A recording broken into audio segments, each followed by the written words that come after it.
Voltei.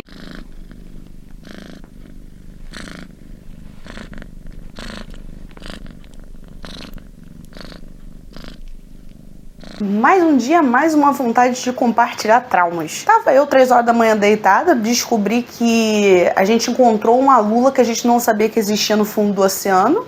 Já fiquei um pouco bolada, tá? Porque há quanto tempo que a humanidade tá dentro desse planeta? Como é que tem um animal que a gente não sabe? Sabe? Isso me deixa um pouco perturbada mentalmente, né? E essa lula, assim, a gente nem descobriu ela porque a gente quis, não, tá? A gente descobriu ela sem querer, porque ela foi pega numa filmagem de uma plataforma de petróleo e a gente encontrou essa lula aí, tá? Que esse bicho parece um alienígena. Eu queria entender por que esse bicho parece um alienígena, tudo bom? Tá ali nadando, vivendo a vida dela, né? Bem apavorante, no escuro.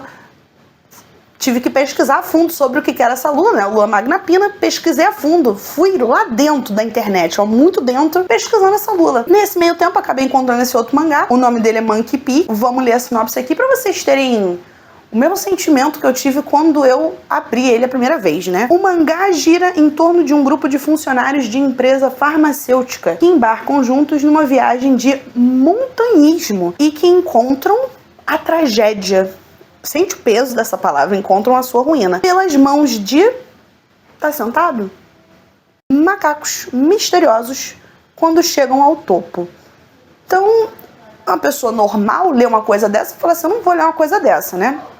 Mas aí eu li e eu trouxe aqui pra gente hoje, né? Gostoso, bem legal. O mangá começa, o primeiro capítulo, com o nosso personagem principal, que a gente vai apelidar carinhosamente de Kleberson. Kleberson tá escalando a montanha com o pai dele. O pai dele escorrega ali, vai de arrasta. Já guardou aqui um trauma, Kleberson, tá? Guardou aqui dentro do coração dele um trauma. Corta a cena, Kleberson tá trabalhando nessa empresa farmacêutica, eles estão numa viagem de trabalho.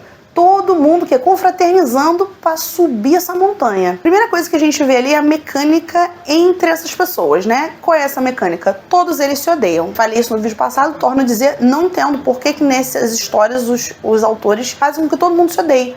Então ali a gente encontra Amanda, que é, dentre eles, logo de cara assim, a mais arrombada de todas elas. Ela só sabe reclamar, fazer um abuso de poder, aquela coisa toda, né? Ela é ali uma chefe intermediária, ela é uma pessoa um pouco desagradável, não gosto dela. E ela é uma das pessoas que pratica o bullying com o Kleberson, tá? Porque ele chegou nessa empresa e um trauma não era suficiente pra ele.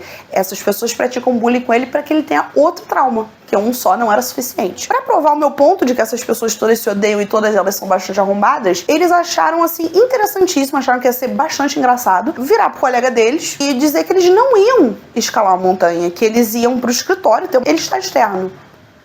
Eles acharam isso muito engraçado. Eu, particularmente, não acho, mas assim, acharam bastante engraçado. Eu acho importante a gente manter em mente isso. No desenrolar dessa história, sempre vai ter Walter de terno e sapato. Então, se tá ruim pra galera que tá com uma bota, você imagina como tá ruim pra Walter que tá de sapato. Mas, enfim, eles vão subindo aí essa montanha. Você percebe ali também que a galera não tá com preparo pra tá subindo uma montanha, né? Acho que a gente, às vezes, tem que ter noção das nossas limitações. Eu, por exemplo, não posso estar subindo uma montanha, entendeu? Não posso.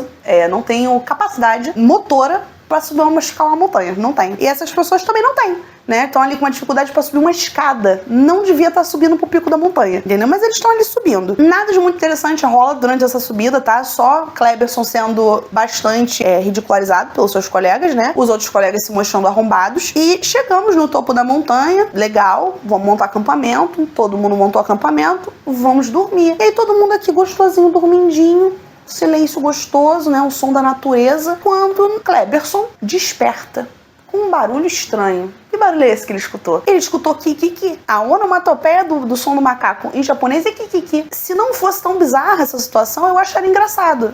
Nesse caso, só é bizarro. Então, Kleberson abre seus olhos e vê que tem uma sombra enorme na barraca dele. Como assim? Aí vamos lá. Tá no pico da montanha. Tá de noite. Tá todo mundo dormindo. Um som estranho. Uma sombra enorme. Morri.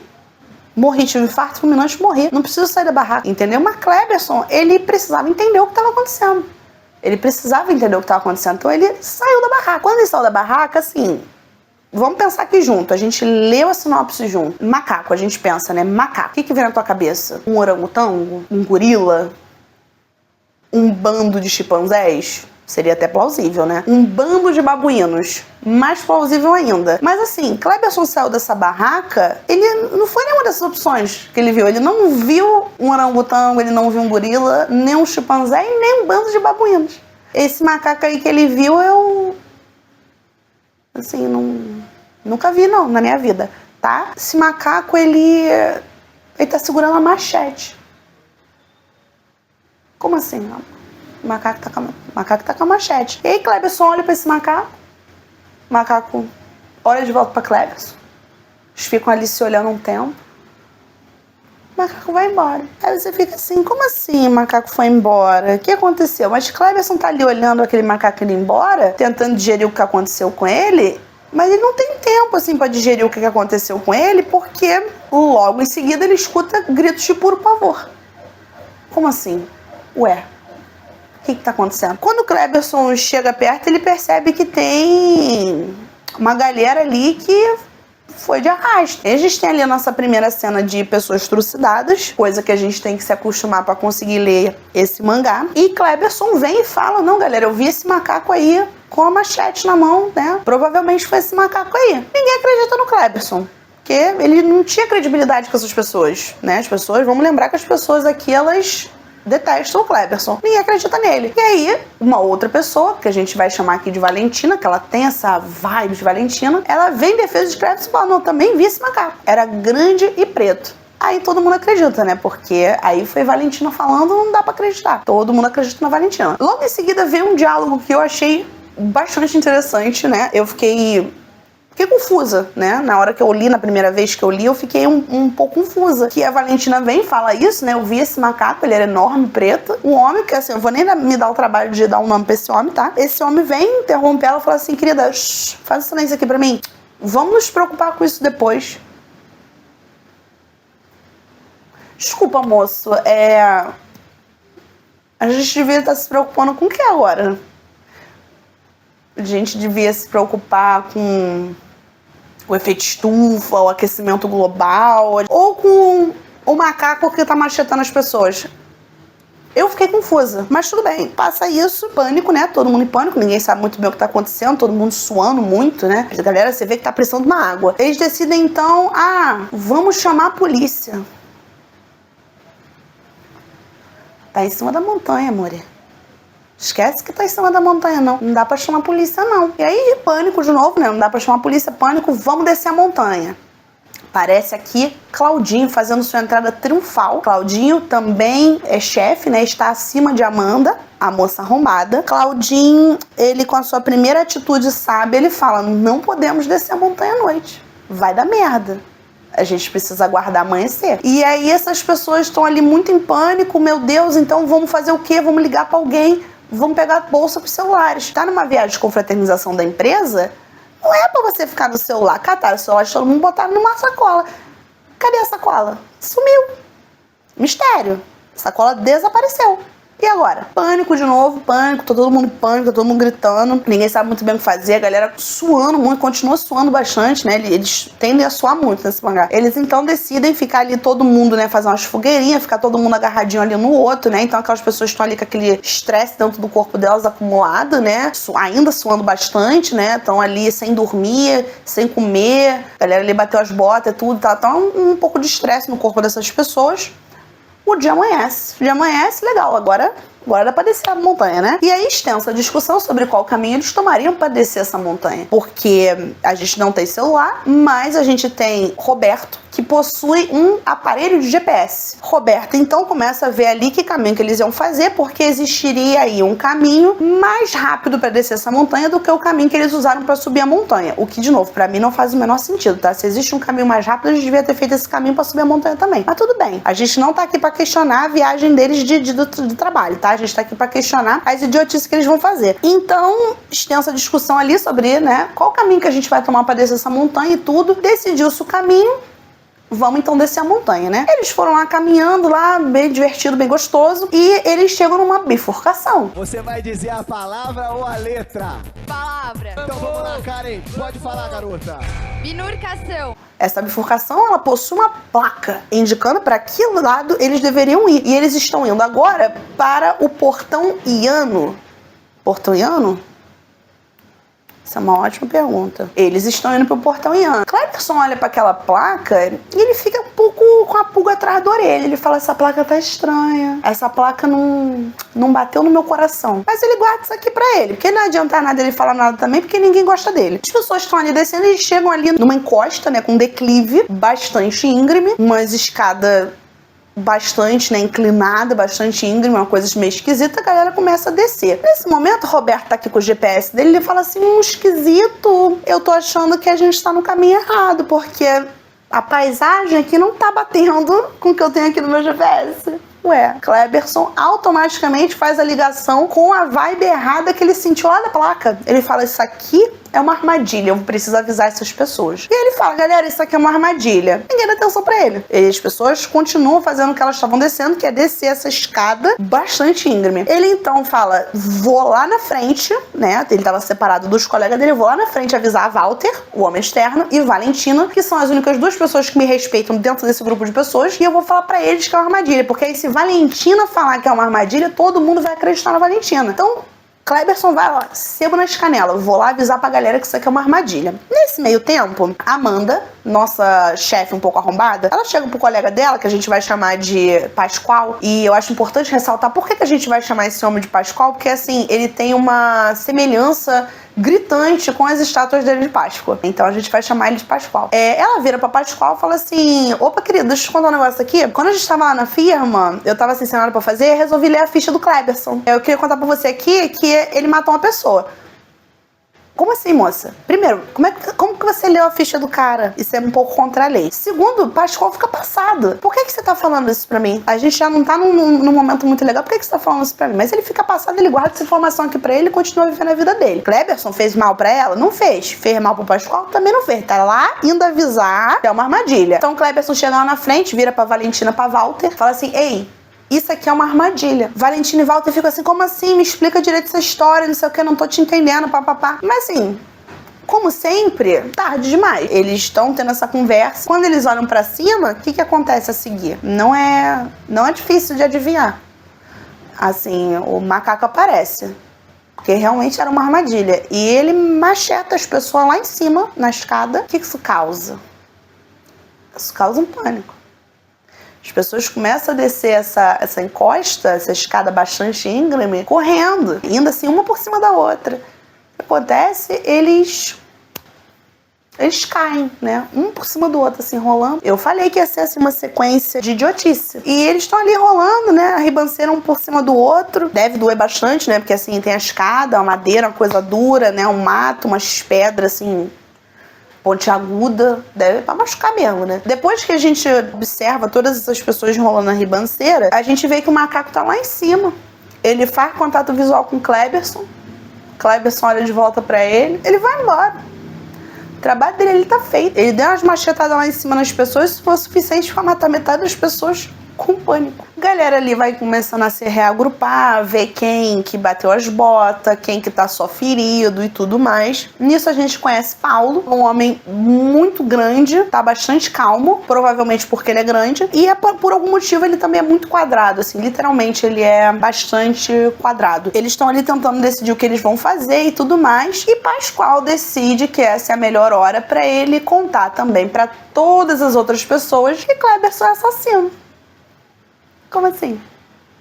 As pessoas ficam um pouco perplexas com essa informação, né? Porque a galera já tava com um estresse acumulado dentro do corpo, porque tem um macaco com uma machete machetando todo mundo. E agora tem um assassino entre eles também. A galera não levou essa informação muito na boa, não. Mas aí o assunto morre ali, tá? Porque Claudinho abafa o assunto e fala assim, ei, não, a gente já tá bastante estressado, deixa isso pra lá. Então o assunto morre aqui e a gente fica sem falar sobre esse assunto durante um tempo. Descobrimos então que 14 pessoas já foram jogar no Vasco, desde esse primeiro encontro na noite passada com o macaco até essa coisa da ribanceira aí, já perdemos 14 guerreirinhos. Essas pessoas então, que aparentemente nunca assistiram o Scooby-Doo na vida delas, decidem que é a melhor ideia que eles se separem. Então as pessoas que estão feridas ficaram pra trás e as pessoas que estão de boa vão continuar continuar subindo essa encosta aí, né, pra chegar em uma cabana que existe, né, pra galera que não tá ligado num alpinismo, uma coisa assim, geralmente, né, principalmente em lugares que faz muito frio, a gente tem esses pontos específicos que tem essas cabanas pra quando as pessoas estão em situações de emergência, elas usam essas cabanas pra se abrigar. E eles querem subir essa encosta pra atravessar uma outra parte da montanha pra chegar nessa cabana e poderem se abrigar, ver se tem um telefone, uma ajuda, uma coisa assim. Então eles se separam e esse grupo vai. Enquanto eles estão ali subindo a encosta, Kleberson dá um estalo nele, assim, uma coisa, ele vira pra trás e ele vê que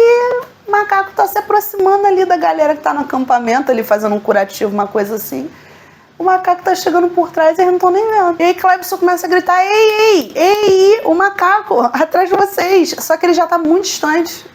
E a galera não escuta ele. E ele começa então a descer essa encosta na velocidade da luz, com o Paulo logo atrás dele, pra salvar essas pessoas. Mas obviamente é tarde demais. Quando ele chega lá embaixo, todo mundo já foi jogar no Vasco. Paulo segue bastante calmo, graças a Deus. Eles começam a procurar então, né, se alguém sobreviveu. E Kleberson tá muito revoltado já com essa situação toda, né? Também o garoto cheio de trauma dentro do coração, ele tá um pouco revoltado e começa a gritar: ah, macaco, sai do mato, vem me encarar, não sei o quê.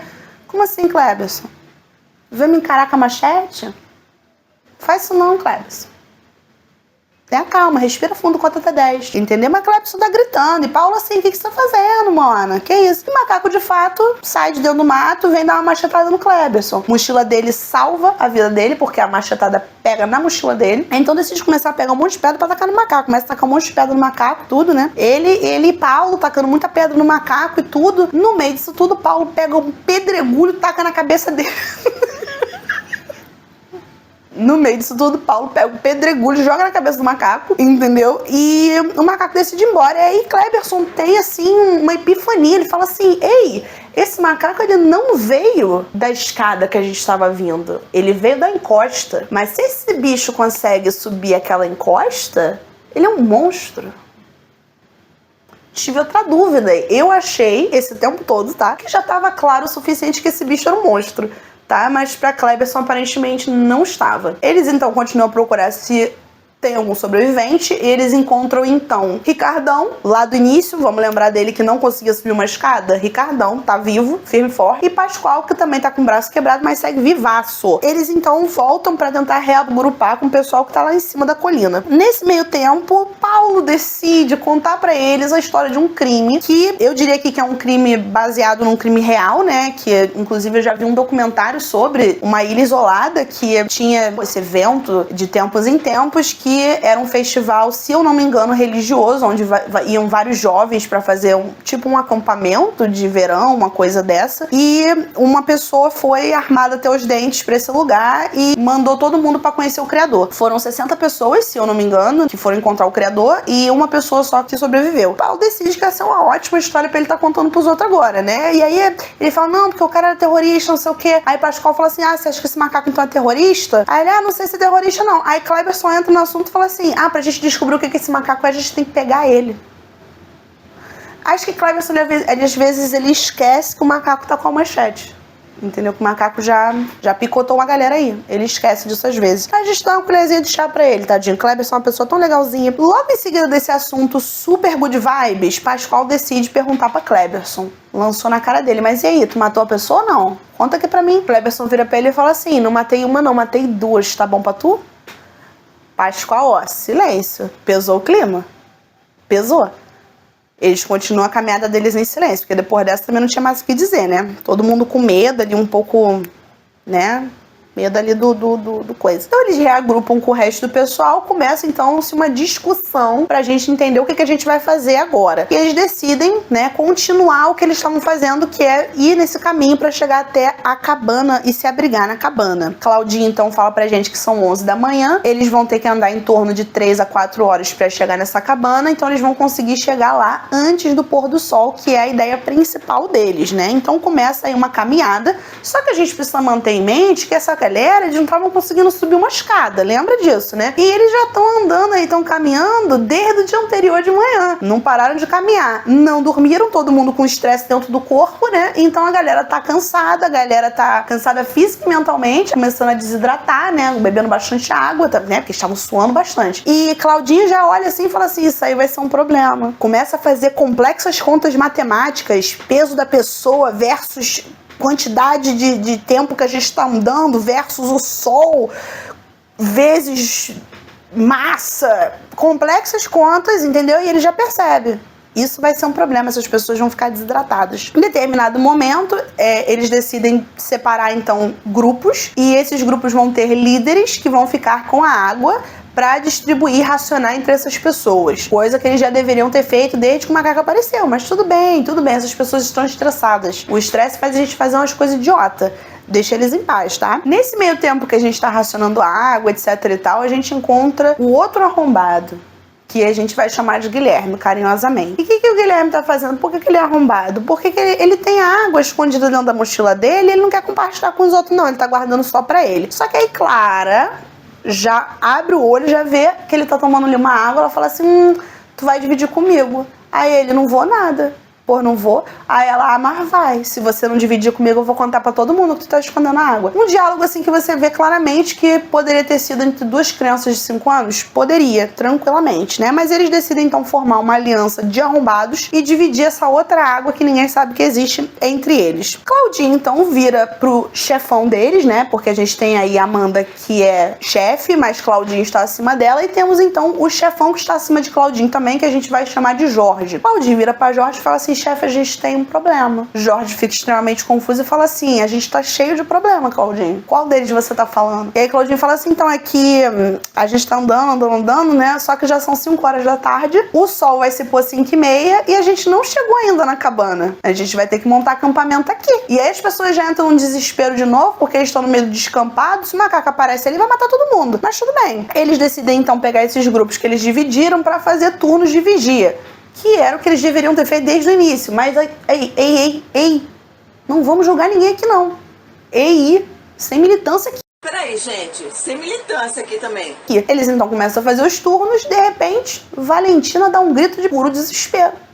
Ué, o pessoal não tá de vigia? E a gente vê que tem uma pessoa ali deitadinha, só que não tá dormindo, não. Realmente foi de comes, né? E a galera fica um pouco desesperada, porque assim, a galera não tava de vigia, como é que essa pessoa foi de comes? E eles começam a olhar em volta, assim, o que tá acontecendo, e eles percebem que o macaco tá logo ali. Aí Paulo já dá um grito, né, galera? Todo mundo pegando a pedrinha do chão, vamos tacar pedra nesse macaco. E aí, Roberto? E aí, Roberto, que é o garoto do GPS, ele não só é o garoto do GPS, ele também dá pequenas aulas de história pra gente ao longo do mangá. Na nossa primeira aula de história que ele provê pra gente, ele fala que é uma ótima ideia tacar pedra no macaco, porque eles estão acima do macaco na colina e em maior número. Então isso vai ser super eficiente. Eles estão lá tacando pedra no macaco, graças a Deus. O macaco pega, recua. A galera, show, o macaco recuou. Só que aí o macaco, ele volta, né? Só que ele volta aí com arco e flecha na mão, né? Aí Kleberson dá um grito, galera, arco e flecha, cuidado. Aí o macaco quase dá uma flechada nos outros, mas não consegue. Nisso, Roberto, já dá nossa segunda aula de história aqui do dia, ele fala assim, ele tem arco e flecha? Lançou um Sun Tzu aqui, falou lá na época das primeiras guerras, o arco e flecha, quem tinha arco e flecha era rei. Então esse macaco tá com tudo, agora a gente vai morrer. As pessoas, com essa nova informação aí, as pessoas entram em desespero, começam a correr, novamente. Idiotice. Eles começam a correr, Claudinho vira e fala assim, galera, não corre, vocês vão cair, vão se machucar. Ele fala isso tarde demais, porque eles já caíram, já se machucaram. Num pânico muito grande ali, Kleberson, que reage muito bem em reações de estresse extremo, vira pra Walter e fala assim, me ajuda a levantar esse pedregulho aqui, a gente vai dar uma de Indiana Jones, vai jogar esse pedregulho nesse macaco. E eles jogam, dá certo, o macaco recua, graças a Deus. E aí eles reagrupam ali, quem tá ferido, quem que não tá, descobre que o cara quebrou uma perna e tudo mais, aquela coisa toda, galera machucada. Eles seguem então, fazendo ali turnos e rezando pro macaco não retornar, pra eles poderem seguir, quando o dia amanhecer, com a jornada deles até a cabana. Nesse meio tempo, Kleberson olha pra Walter, percebe que ele tá com um semblante de preocupação, fala, qual é, Walter? Abre o coração pra mim, parça, o que tá acontecendo? Walter vira pra ele, olhando assim pra uma galera que tá ali caída no chão, né, fala assim, qual é, tu acha mesmo que foi o macaco que fez isso? Kleberson fica confuso, fala, como assim, Walter? Walter fala assim, eu acho que tem um assassino entre nós. E assim a gente fecha o primeiro volume dessa obra de arte, descobrindo então que além do macaco Kleberson, que já matou 2 pessoas, talvez a gente tenha um terceiro assassino entre esse grupo de pessoas. Forte abraço.